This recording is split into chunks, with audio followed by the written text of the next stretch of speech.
My name is Dave, and for over 15 years, or should I say, over 15 years, I've been helping. Sorry. I've been helping businesses fix up and redesign their websites, transforming them from clunky, confusing, outdated eyesores into more polished, professional, and effective marketing assets. And over the course of these many eons, I've seen a lot of people making a lot of the same mistakes with their website designs. And I want to hone in on four in particular that I think are pretty harmful when it comes to just leaving a good impression and converting visitors into paying customers. Let's jump right into it. Number one is wasting space at the top of your homepage with overly large logos or cutesy taglines that don't really say anything meaningful, or just other content that doesn't communicate your value, what you do. When somebody hits your website, you got about 3 seconds to leave a good impression with them, to let them know who you are, how you can help them, and what they need to do to start doing business with you. Your logo is just a piece of your identity. And I know you love it. Maybe you invested a few $100s in a redesign. Maybe you designed it yourself and you want to showcase it nice and big, but not too big. More than 20% of the width is going to be a little bit overkill. That's assuming that it's well designed and it doesn't have like super tiny details or words in it that you can't read unless it's massive. That's another conversation, but that's not the place to talk about where you are. That's what the space underneath the logo is for, with a nice strong one-liner that describes the transformation you offer your customers, and a nice bold call to action that's clearly visible, easy to click, and people can start building a relationship with you. Let's take a look at some examples. I just did a little Google search for some local businesses. I thought of different types of services around, and here's a few things that popped up. Young's Tree Service, Inc. Logo's a little bit on the big side, almost coming up to about a third of the width of this area here. Young's Tree Service, skilled professionals providing superior tree service. Young's Tree Service. Okay, I don't know how much there is to say about tree service, except that you offer it, but that's where I would challenge you to think about what sets you apart from your competition. And there's a lot of competition in this space. And if somebody actually clicks on your website and takes a look, you have an opportunity to speak to the transformation that you offer. It sounds a little like hoity-toity, but you can think about what's the deeper need and desire your customers have that you can help them attain. Keep your property safe and beautiful with quality tree care and tree removal. Something like that. Or are you the most affordable or the fastest service? Are you available 24/7 for emergencies? You could highlight that there. That's where the business needs to get involved with this, but you can put words here, not just a picture of a truck. We can assume you have equipment, but what is something that you can share with us that we wouldn't otherwise get a chance to hear if we did not come to your website? Call us today. That's nice and bold. Not clickable though. If you're on a phone, that would be nice if you could hit that and, fire up your phone app.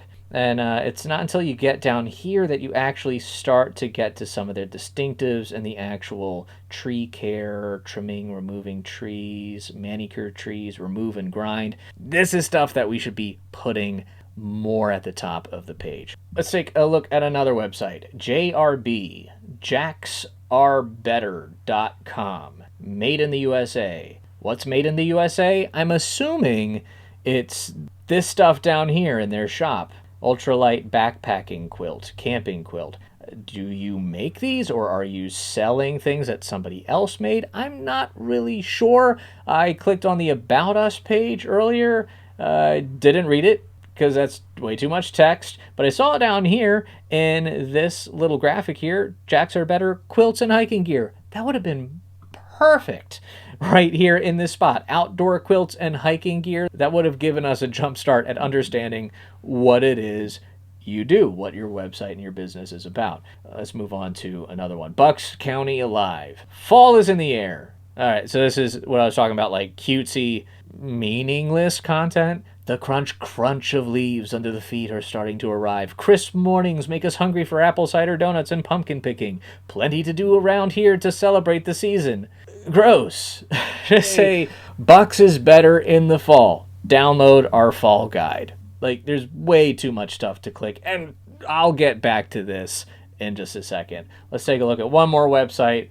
Vintage Funk. When I first heard the name Vintage Funk, I thought it was a band. But it's actually a really cute store that's right next door to me that sells refurbished furniture. The owner will buy and repaint and repair really cool furniture pieces and sells it at an affordable price. And you'll get the gist of that if you spend time reading this paragraph down here. But you could have said that much more simply in this space here instead of just showing a picture of ladies waiting for the store to open. Make it clear, make it easier for us to understand. There's more about this website that we could talk about, but let's move on. Mistake number 2, using sliders as a way to communicate important information on your homepage. Do not do this. There was a study that showed something like only 10% of website visitors will actually read the content on the second slide, and it diminishes even further for slides after that. So if you have important information on slide 3 and 4, you can pretty much guarantee that nobody is getting that important information. Just stick to that one strong statement, and you can unpack the other important info and distinctives and value propositions of your company below that. People are going to scroll down much more than they're going to sit around and wait and scroll from side to side. Now, if you want, you can use a slideshow background. You could change out multiple images behind a static one-liner. Or instead of a photo slideshow, you can do what this website does and use a video background, which is a pretty popular option, although I think people are starting to back away from it because they realize videos are large and they take a while to load, and site load time is something you definitely want to consider when you're building out your website. You also want to make sure it's a good quality video, which this one is, but I will say it moves a little fast, especially at the beginning. They probably just reused a promo video or commercial with like a lot of fast cuts, but that right there is pretty distracting and draws me away from reading their headline, which actually might not be that bad of a thing, because residential painting contractor servicing the greater Philadelphia area doesn't really roll off the tongue. There's probably an opportunity to improve this headline there. But I will give them their flowers for darkening back the background. It looks like there's an overlay here. They use drop shadow to make sure that the headline is readable, because mistake number 3 is not making your text readable. Let's compare this to this, where the text just disappears on top of this background, especially this smaller text here. You have white text on a white dog. It's really hard to read this. You don't want to make it hard for people to read your content. There's different flavors of readability issues. There's the contrast problem that we just saw, where the color of the text is not different enough from the color of the background, and this can raise accessibility issues for people with visual impairments. It can be really difficult to read low contrast text. And then there's formatting and structure of the text itself. Large paragraphs are really hard to skim. And we're skimmers, we're not readers, especially online. You want to make it easy for people to quickly skim using headlines, bullet points, other visual aids, but you need to make it easy to move around. Let's take a look at a site here that isn't so easy to move around. Local Plumbing, Langhorne, PA. Big text block here that I'm not going to read. Scroll down to another big text block here that I'm not going to read. Let's also note that we have Local Plumbing Langhorne, Professional Plumbing in Langhorne, or the trusted Langhorne PA plumbers. I get the idea. Langhorne Plumbing experts. I'm starting to get the sense that you're not actually trying to communicate anything to me. you're just playing the SEO game and you're just packing this page with keywords. I'm an afterthought. You're going after Google. It's not until we scroll down here that we get anything different. Drain cleaning, get some bullet points. This is a little bit better, but you should have put this up higher. Could have deleted like half the content on this page, put some bullet points up here with jump links to get to those sections. But I get what you're trying to do. Plumbing is very competitive, and guess what? You won the SEO game because I got to this page. The problem is I got to this page and not your home page. If you look at their homepage, it's not that bad. It's your typical plumbing homepage, which is a lot better organized. It's a lot more readable. So, you know what? Jury's out on this one. Did they win or did they lose? They got the click, but they didn't serve the visitor well after we got there. What do you think? Let's take a look at another website. Holy smokes, all clean. All right, so there's a couple sins here. The big logo here, you're just taking the space to say your name twice. And then the stuff that could communicate a little bit more, I can't read because the contrast is all off. Also, I don't know if you can see behind me, but this kid's face is a little creepy. But it's just the way that it's cropped. He probably has a beautiful smile, but it's kind of like cut in half and hidden behind some buttons. You got to be mindful if you're using a background image that it's going to set up a little bit differently depending on your screen size. So just experiment and preview what everything looks like on different devices before you decide to go with that. And let's take a look at one more. I'm sorry. Local government websites are so rough. From the very fine font and the color, low contrast colors on the background image there, the title of the site itself is kind of hard to read, and then it's just this like really garish high contrast color scheme down here, and then my eyes just darting around to all of these little blocks. The upcoming events are over here. Here's news and information. Here's the... I don't know what you want me to read, man. I'm sorry. If there's anybody from Bristol Borough Council watching this, give me a call. Maybe I can help you guys out. But yeah, this is kind of unfortunately par for the course for a lot of local municipality websites. And it's a government website, so you got to make it look like it's written on parchment, like the Declaration of Independence.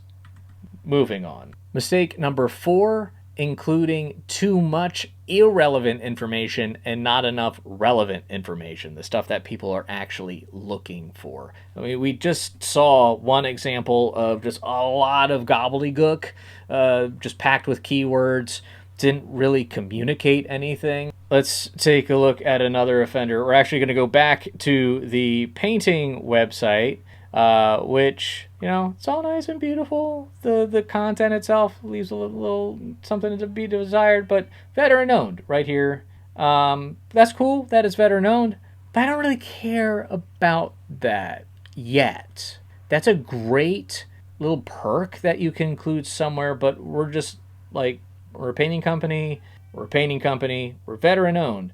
Above testimonials, above interior and exterior painting service overviews, above like just the more relevant information. That's not the like second most important deciding factor for me when I'm hiring a paint company. For me, I don't know, maybe it is for you, but I would bump up some of this other content ahead of that. We're also playing the SEO game here. Like, this map doesn't really do anything for me. Like, it doesn't really show anything. It's where have we worked in your neighborhood. I mean, you told me it's the Philadelphia area. I know what the Philadelphia area looks like. You don't need to, like, I don't know what this does. It's irrelevant, and it's taking up space, and it's detracting from things that would actually move me closer to taking action and scheduling a consultation. Stay focused on the most important things and diminish the lesser important thing. This is starting to get a little bit of wordy. We're starting to kind of repeat and load up some stuff. 5-year interior painting and exterior painting warranty. That's actually interesting. I would put that up at the top. A painting warranty, 5-year painting warranty. Tell me more about that. Free color design consultation with every house painting project. That's also cool. Why aren't you like shouting about this up here? These are part of the value that I receive as a customer. That's a lot more relevant. Let's go back to Town and Country Pet Care Center for an example of lack of relevant information. This stood out to me when I saw, new customer free spa package with a purchase of a premium grooming service. Call us now. And then I was thinking, okay, well, what's the value of that? How much does a spa package cost, and how much does a premium grooming service cost? So I went to Pet Grooming and I read this page, but you know what I didn't find? How much it costs. Not even in the frequently asked questions. People don't ask you how much it costs, because that'd be nice to put here. Now, I get it. Totally understand the hesitancy to bring up pricing too early in the conversation. You want to focus more on the value before you talk about the investment. But I'd like to know a little bit more information before I pick up the phone to know if I'm within the ballpark. And if it is something, I know, different breeds have different needs and there could be some variation here, but you could still give a ballpark figure. Here is another website that actually does just that. They have a menu with all of these options. That's great, except this isn't that great because all of these are actually just images. The text is a part of the image, and that is just a bonus no-no to talk about. Do not bake your text into the image itself. It's really hard on readability. I have to zoom in to get this, and then it starts to get all pixelated. And then also for SEO purposes, that's points against you, because all Google sees is the image. It does not know what it says. And it's low contrast too. Puppy scrub. It's a cute puppy, but not a cute site. But I appreciate that you put the pricing up there. Now, before we wrap up, let me just say, I have nothing but love for all of the small businesses that we just took a look at today. I don't know any of them personally, but I know they're working hard to do what they do. They just have some opportunities for improvement. And maybe they don't know that. Not everybody is a professional web designer. I totally get that. So I do not mean to mock anybody here, except maybe Bristol Borough. That's pretty mockable. But everybody else, hey, power to you. Just keep learning, keep growing, and if you need a little help to take action on some of these opportunities and you're just not comfortable doing it yourself, you can learn about my website services at buildmybusinesswebsite.com. And you can get started for just $8. That's the cost for a custom web audit, where I'll take a look at your website and essentially I'll roast you, but I'll be nice. And it will be private, unless you want it to be featured on Self-Employment Sidekick, but I will record and share a video report highlighting the top 5 opportunities for improvement, the things that I think will give you the most bang for your buck and really help move your website to the next level.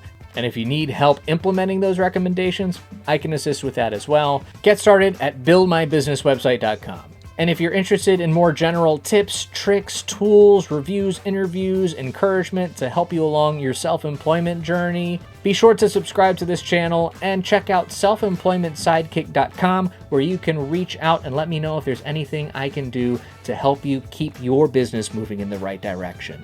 My name is David Steininger, your Self-Employment Sidekick. I'll see you in the next one.